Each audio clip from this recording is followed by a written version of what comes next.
মৰমৰ ছাত্ৰ ছাত্ৰীসকল আশা কৰোঁ তোমালোকে ভালদৰে পঢ়া শুনা কৰি আছা। ছাত্ৰ ছাত্ৰীসকল তোমালোকৰ 1 ছেপ্টেম্বৰৰ পৰীক্ষা এটা হ'ব, যিটো পৰীক্ষা হৈছে north east regional institute for talent search, চমুকৈ নেৰিটছৰ। এই পৰীক্ষাটোৰ বাবে তোমালোকে নিশ্চয় পঢ়া শুনা কৰি আছা।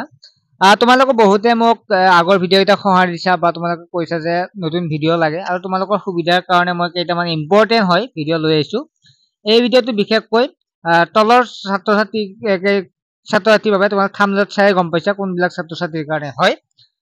সো প্ৰথম প্ৰশ্নটো হৈছে ভাৰতৰ ৰাষ্ট্ৰীয় প্ৰতীক কি? অশোক স্তম্ভ। অশোক স্তম্ভৰ তলত কি লিখা আছে? সত্যমেৱ জয়তে। জয়তে লিখা আছে। ভাৰতৰ জাতীয় প্ৰতীকত তাত কি জন্তু আছে? 4টা সিংহ আছে, এটা বলদ আছে, এটা ঘোঁৰা আছে। আমাৰ প্ৰশ্নটো এনেকুৱা আহিব পাৰে যে ভাৰতৰ জাতীয় প্ৰতীকত কেইটা জন্তু আছে? তেতিয়া তোমালোকে কবা মুঠ 6টা জন্তু আছে। ছাত্ৰ ছাত্ৰীসকল তোমালোকৰ বাবে যি মই ভিডিঅ' প্ৰস্তুত কৰিছো, গতিকে তোমালোকে যদি ভিডিঅ'টো ভাল পাইছা তেতিয়া লাইক কৰিবা আৰু তোমালোকে চেনেলটো সাবস্ক্ৰাইব কৰিবা। যিটো সাবস্ক্ৰাইব বুলি লিখা আছে তোমালোকৰ চেনেলৰ তলত, সেই তাতে ক্লিক কৰি দিবা। ক্লিক কৰিলে তোমালোকে সাবস্ক্ৰাইব হৈ যাব আৰু তেতিয়া মই যেতিয়া ভিডিঅ' দিওঁ তোমালোকে পাই যাবা। ঠিক আছে, তোমালোকে আৰু সাৰ্চ কৰিব নালাগে, মই ভিডিঅ' দিয়াৰ লগে লগে তোমালোকে পাই যাবা আৰু পঢ়িব পাৰিবা আৰু পঢ়ি তোমালোকে ভাল মাৰ্কছ এটা পাব পাৰিবা। গতিকে চেনেলটো সাবস্ক্ৰাইব কৰিবা আৰু যদি তোমালোকে নাজানে তেতিয়া দেউতা বা মাক ক'বা সাবস্ক্ৰাইব কৰিবৰ কাৰণে, কাৰণ তেতিয়া আৰু তোমালোকে বিচাৰি থাকিব নালাগে। ৰেগুলাৰলি এইকেইদিন পৰীক্ষাৰ আগলৈকে যিমান পাৰো ভিডিঅ' মই তোমালোকক দি দিম, তোমালোকে উপকৃত হোৱাকৈ। আৰু নেক্সট ইংলিছৰ প্ৰশ্ন লৈ আহিম, ইংৰাজী আৰু মেথছৰ দিছোৱে কালি এটা, আৰু বাকীখিনি তোমালোকৰ বাবে লৈ আহিম। ভাৰতৰ ৰাষ্ট্ৰীয় চৰাই কি? সকলোৱে জানা যে মৌৰা চৰাই। ভাৰতৰ ৰাষ্ট্ৰীয় ফুল কি? পদুম ফুল। ভাৰতৰ ৰাষ্ট্ৰীয় জন্তু কি? বাঘ। ভাৰতৰ ৰাষ্ট্ৰীয় ফল কি? আম। বহুতে জনাৰ পিছতো কেতিয়াবা পাহৰি যোৱা যায়, সো সেইকাৰণে ভিডিঅ'টো মই প্ৰস্তুত কৰিলো যে আকৌ এবাৰ যাতে মনত ৰয়। ঠিক আছে। ভাৰতৰ ৰাষ্ট্ৰীয় ভাষা কি? হিন্দী ভাষা হৈছে ভাৰতৰ ৰাষ্ট্ৰীয় ভাষা। ভাৰতৰ ৰাষ্ট্ৰীয় সংগীতটো কোনে ৰচনা কৰিছিল? ৰবীন্দ্ৰনাথ ঠাকুৰে ভাৰতৰ ৰাষ্ট্ৰীয় সংগীতটো ৰচনা কৰিছিল। তাৰপিছত নেক্সট আহিল আমাৰ ভাৰতৰ জাতীয় পতাকাৰ ৰং কেইটা আৰু কি কি? ভাৰতৰ জাতীয় পতাকাৰ ৰং 3টা। তোমালোকে দেখাই পাইছা, স্বাধীনতা দিৱসৰ দিনে দেখা পাইছা যে ওপৰত গেৰুৱা থাকে, মাজত বগা আৰু তলত সেউজীয়া।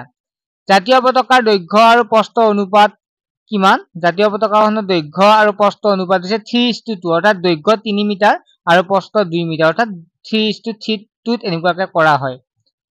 তাৰপিছত নেক্সট হৈছে অসমৰ প্ৰধান নৈ কি কি? ব্ৰহ্মপুত্ৰ আৰু বৰাক নদী হৈছে অসমৰ প্ৰধান নৈ। অসমৰ বৃহত্তম নদীদ্বীপটো কি হয়? মাজুলী হয়। অসমৰ ৰাজধানী কি? দিছপুৰ। অসমত মুঠ জিলা কেইখন আছে? এইটো মই তোমালোকক নকওঁ, তোমালোকে কমেন্ট যি আছে কমেন্ট সেকশনত জনাবা কিমান আছে।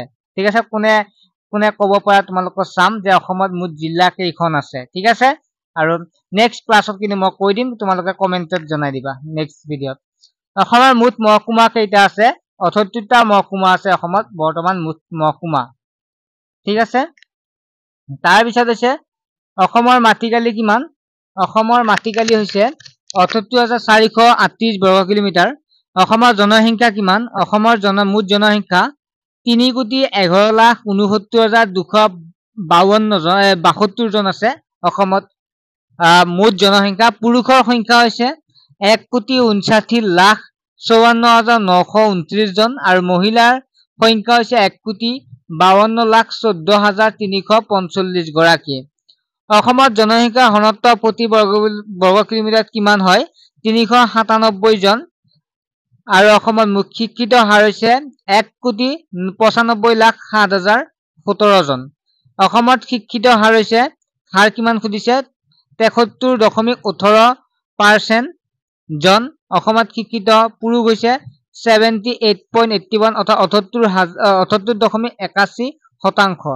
অসমত শিক্ষিত মহিলাৰ হাৰ হৈছে 67.27% আৰু অসমত নিবনুৱা সংখ্যা হৈছে 71.4%। ছাত্ৰ ছাত্ৰীসকল তোমালোকে নিশ্চয় বুজি পালা, ইয়াত তোমালোকৰ নিশ্চয় অসুবিধা নাই।